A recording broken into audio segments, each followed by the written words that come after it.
Movie की शुरुआत में हम तीन दोस्तों को एक बार में मस्ती करता हुआ देखते हैं। रे, पीट और टोबी को मूवीज और टाइम ट्रेवल का चस्का लग गया था, ठीक हम सबकी तरह।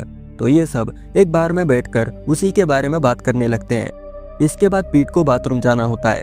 वो बाथरूम जाता है और अपने छपरी स्टाइल में हल्का होता है। अगले सीन में पीट जब बाथरूम से बाहर निकलता है तो बाहर बार के सारे लोगों को मरा हुआ पाता है।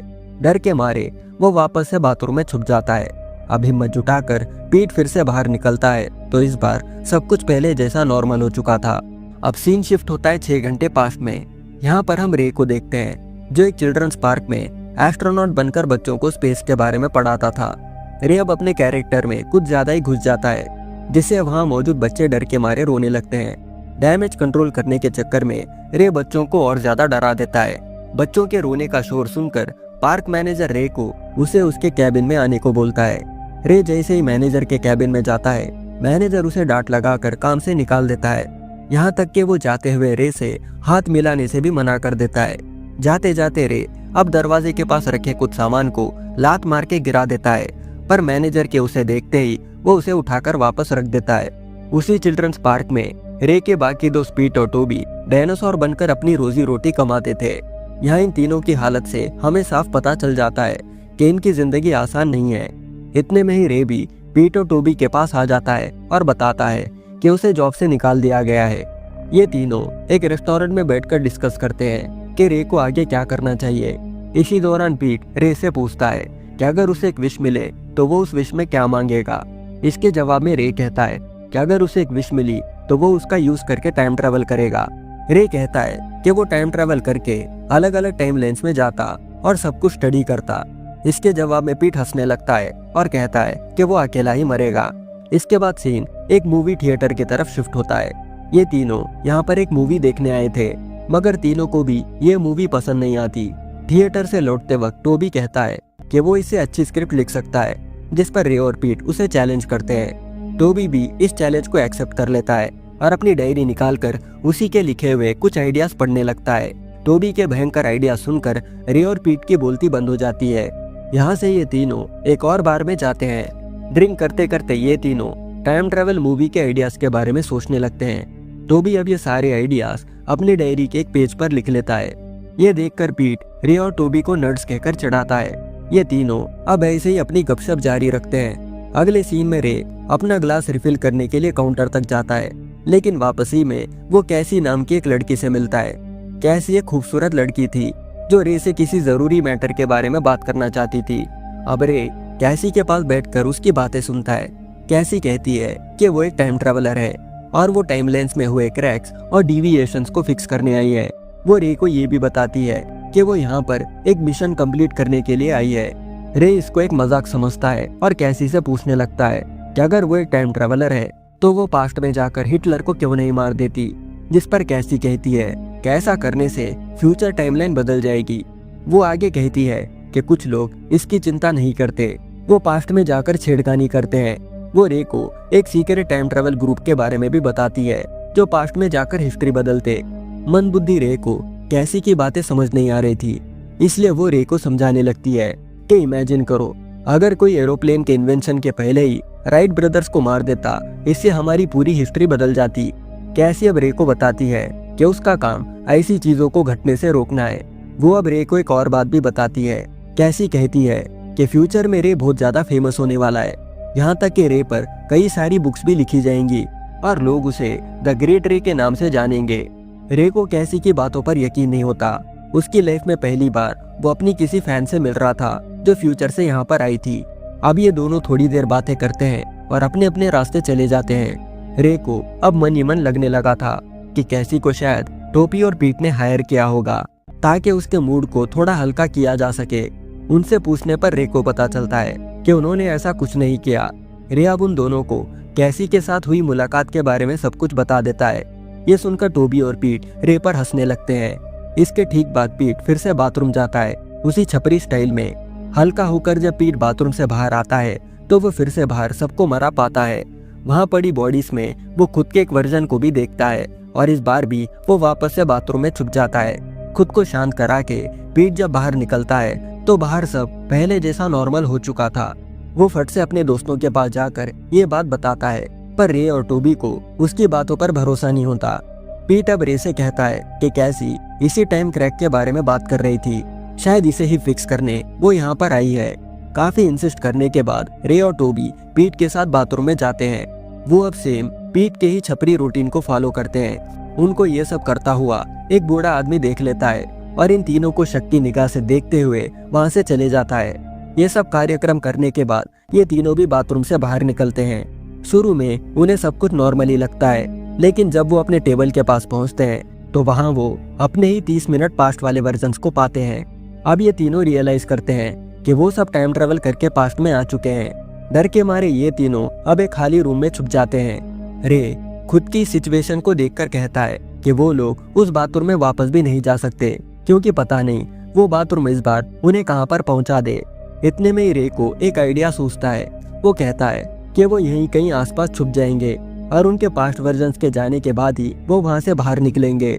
वो अब ठीक ऐसा ही करते हैं कि तभी उन्हें याद आता है कि इस वक्त कैसी बाहर होगी। रे अब धीरे से कैसी पर नजर रखता है। उसके पास्ट वर्जन से बात करने के बाद जब कैसी वहां से जाने लगती है तो हमारा प्रेजेंट वाला रे उसे आवाज देकर रोक लेता है। रे अब बिना टाइम वेस्ट किए कैसी को उस बाथरूम के बारे में सब कुछ बता देता है। रे के बार बार उसे कन्विंस करने के बावजूद भी कैसी को रे की बातों पर यकीन नहीं होता। इसके बाद कैसी वहां से चली जाती है। ये देख रे फ्रस्ट्रेट हो जाता है। वो कुछ सोच ही रहा था कि इतने में कैसी का एक और वर्जन वहां पर आ जाता है। ये कैसी पिछली कैसी से काफी अलग लग रही थी। अब हमें पता चलता है कि पिछली वाली कैसी और इस कैसी में 6 महीनों का फर्क है। इस वाली कैसी को रे के बारे में सब कुछ पहले से ही पता था और ये कैसी पिछले 6 महीनों से इस प्रॉब्लम को सॉल्व करने का तरीका खोज रही थी। ये नई कैसी रे से कहती है कि इस प्रॉब्लम का बेस्ट सॉल्यूशन यही है कि वो तीनों उनके पास्ट वर्जन के जाने तक उसी बार में छुपे रहें। यहाँ पर हमें क्लियर हो जाता है कि रे और कैसी एक दूसरे को अब लाइक करने लगे हैं। अगले सीन में रे, टोबी और पीट के पास्ट वर्जन्स बाथरूम में घुसते हैं। उनके अंदर जाते ही प्रेजेंट वाले रे, टोबी और पीट बाहर आ जाते हैं जो वहाँ पर छुपे हुए थे। काफी देर छुपे होने के कारण तीनों को भी अब जोर की सूसू लगी थी, इसलिए अब वो मेंस बाथरूम में जाने के बजाय लेडीज बाथरूम को यूज कर लेते हैं। पर जब वो लेडीज बाथरूम से बाहर निकलते हैं तो पाते हैं कि बाहर सब कुछ बर्बाद हो चुका है। ये नजारा देखकर पीट वापस अंदर घुसता है। रे और टोबी भी अंदर घुसने ही वाले थे कि तभी पीट बाहर आता है, लेकिन ये वाला पीट मेंस बाथरूम से बाहर निकला था और इस वाले पीट की हालत काफी ज्यादा खराब लग रही थी। ये वाला पीट उन्हें वुमेन्स बाथरूम में जाने से रोक लेता है और अब हमें पता चलता है कि पीट एक लंबे टाइम तक किसी दूसरे टाइम लाइन में फंस गया था। पीट का हुलिया और कपड़े देखकर साफ था कि पीट के साथ जो भी हुआ वो अच्छा नहीं था। टोबी अब इस शौक से रिकवर होकर पीट से पूछता है कि उसकी ऐसी हालत कैसे हुई, पर पीट मानो जैसे किसी सदमे में था और जवाब नहीं दे पा रहा था। ये वाला पीट बार बार एक ही चीज दोहराता कि उसे खाना और हथियार चाहिए। कोई और चारा ना पाकर ये तीनों अपने आसपास के एनवायरनमेंट को स्टडी करते हैं। ऐसा लगता है मानो किसी ने उनके शहर पर एक न्यूक्लियर बॉम्ब मारा हो। उन्हें जो भी काम की चीज मिलती वो उसे अपने पास रख लेते। ये तीनों अपने कपड़े बदल लेते हैं और कुछ वेपन्स भी अपने साथ ले लेते हैं। अब काफी देर सोचने के बाद वो उस बिल्डिंग से बाहर निकलते हैं और सड़कों पर आ जाते हैं। ऐसे ही चलते चलते इन तीनों को बड़ी सी दीवार पर उनकी शक्लें पेंट की हुई दिखाई देती है। ये देखकर ये तीनों भी आपस में फुसफुसाने लगते हैं कि इसका आखिर क्या मतलब है। उनकी शक्लें इस दीवार पर किसने बनाई और क्यों। गौर से देखने पर ये तीनों रियलाइज करते हैं कि उस पेंटिंग में उन्होंने वही कपड़े पहने हैं जो इस वक्त उनके बॉडीज पर है। इससे पहले कि वो कुछ और कर पाते उन्हें पास में एक आवाज सुनाई देती है। ये तीनों अब जल्दी से भागकर छुप जाते हैं। छुपकर ये तीनों सड़क पर नजर बनाए रखते हैं कि इतने में ही वहाँ एक बड़ी सी चींटी आकर एक आदमी को अपना शिकार बना लेती है।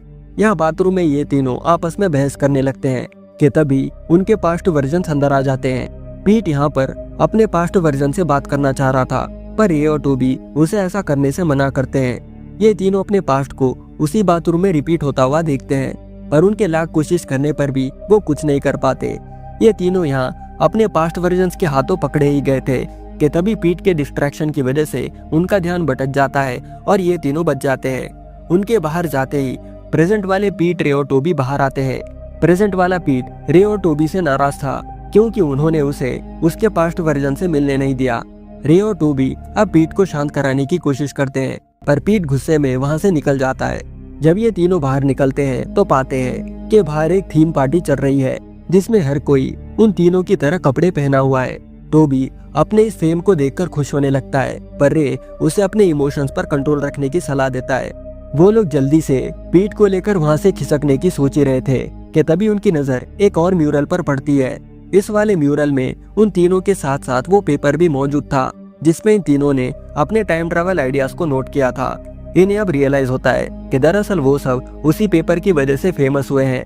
मगर यहाँ एक प्रॉब्लम थी, उनमें से किसी को भी याद नहीं कि उन्होंने उस पेपर में क्या लिखा था।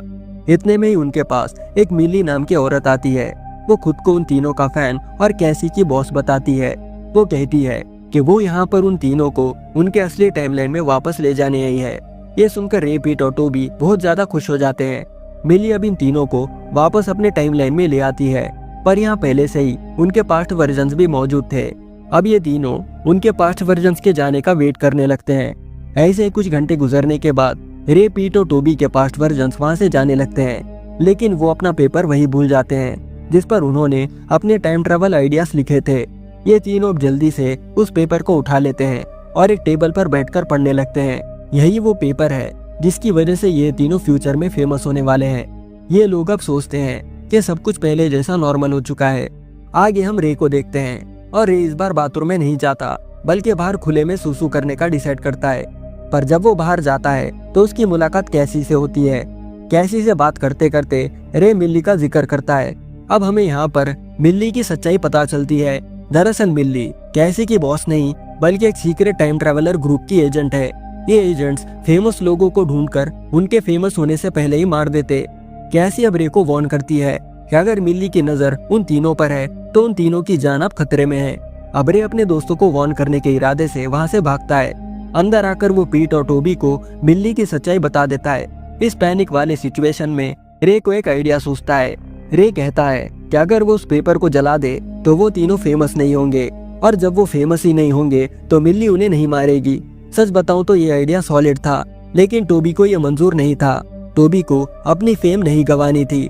अब रे लाइटर ढूंढने लगता है और इसी दौरान पीट और टोबी में हाथापाई शुरू हो जाती है। इतने में मिल्ली वहाँ पर आ जाती है। अब रे और कैसी मिल्ली को रोकने की कोशिश करते हैं। मिल्ली अब सीधा पीट पे हमला करके उसे बुरी तरह घायल कर देती है। पीट की हालत देखकर टोबी अपना पागलपन छोड़ देता है और उस पेपर को जलाने का ट्राई करता है, लेकिन मिल्ली अपनी पावर्स की मदद से टोबी के पास से वो पेपर छीन लेती है। इसके बाद मिल्ली वहाँ सबको एक ब्लास्ट करके मार देती है। अब सीन शिफ्ट होता है एक दिल दहला देने वाले नजारे की तरफ। मिल्ली के अटैक की वजह से हर कोई बुरी तरह मर गया था सिवाय रे के। रे अपनी ऐसी हालत में भी पेपर को डिस्ट्रॉय करने की कोशिश में लग जाता है। इतने में पीट का पास्ट वर्जन भी बाथरूम से बाहर निकलकर वही नजारा देखता है जो उसने फिल्म की शुरुआत में देखा था। पास्ट वाला पीट डर के मारे बाथरूम में वापस चला जाता है और रे यहाँ पर अब भी उस पेपर को जलाने में लगा हुआ था। पेपर लेने के चक्कर में रे के हाथों से बियर का ग्लास लुढ़क कर सीधा उस पेपर पर गिर जाता है, जिससे उस पेपर की लिखाई मिट जाती है। और इसी के साथ रे, पीट और टोबी का फ्यूचर हमेशा के लिए बदल जाता है।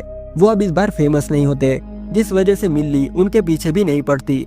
अब यहाँ पर टाइम रिसेट होता है और ये तीनों खुद को अब वहीं पाते हैं जहाँ से ये मूवी शुरू हुई थी। अपने ड्रिंक्स फिनिश करके ये तीनों बार से बाहर निकलते हैं। रास्ते में चलते चलते अचानक ही उनके सामने टाइम पोर्टल खुलता है जिसके अंदर से कैसी निकलती है। यहाँ पर हमें कैसी से पता चलता है कि रे और कैसी फ्यूचर में शादी करने वाले हैं, मगर फिलहाल कैसी रे को अपने साथ एक और टाइम क्रैक फिक्स करने के लिए ले जाने आई थी। अब रे, पीट और टोबी बिना ज्यादा टाइम लगाए इस एडवेंचर के लिए मान जाते हैं। अब कैसी एक पोर्टल रीओपन करती है और इसी के साथ ये टाइम ट्रेवल मूवी यहाँ पर खत्म हो जाती है। वीडियो एंड करने से पहले हम पिछले वीडियो पर कमेंट करने वालों के नाम देखते हैं। पहला है एसएल रियल, सेकंड है प्रांजल, थर्ड है अयान डेविल और फोर्थ है कॉमेडी टीवी, फिफ्थ है अदीप कुमार और सिक्स्थ है सुदीप काने, सेवंथ है अरुण बाबा और एट्थ है इम्पोस्टर 1128, नाइन्थ है साहिल रनौत और 10th है मैक्सिमस। इन्हीं नामों के साथ ये वीडियो भी यही खत्म होता है, मगर मैं जल्द ही एक और मजेदार वीडियो के साथ लौटूंगा। तब तक के लिए bye, take care and thanks for watching.